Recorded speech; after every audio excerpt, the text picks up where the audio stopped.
Gabungan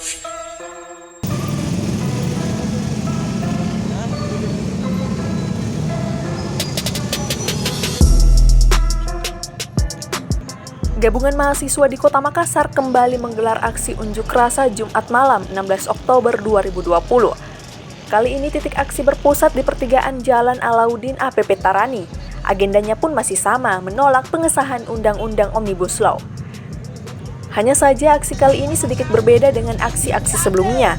Mahasiswa menyampaikan tuntutan dengan orasi berbentuk teater jalanan. Orasi-orasi digaungkan dalam bentuk narasi puitis dan kritis.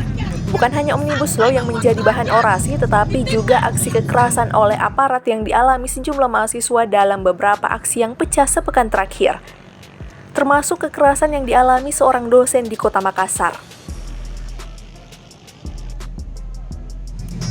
Aparat pengerang Mustafa Hadir! Keserakan penguasa masih amat tinggi! Dan kini, demokrasi hanya sebatas mimpi ilusi! Lalu, bagaimana makna keadilan sesungguhnya? Tubuh saya sebelum dicobloskan ke kamar ini. Kepala saya, mulut saya dan sekujur tubuh saya. Saya hanya bisa menangis dan berteriak, apa salah saya? Selain teatrikal, aksi ini juga diselingi dengan kuliah singkat terkait Undang-Undang Omnibus Law. Ada juga pertunjukan musik yang didominasi lagu-lagu bertema sosial dengan nuansa kritikan. Kami tidak berkompromi, kami tidak menginginkan hal lain.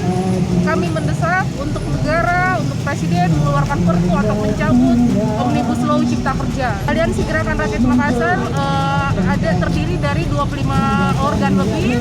Kemudian yang paling banyak adalah teman-teman dari mahasiswa Aliansi Mahasiswa Makassar atau Makar yang tergabung dari lebih dari 15 kampus.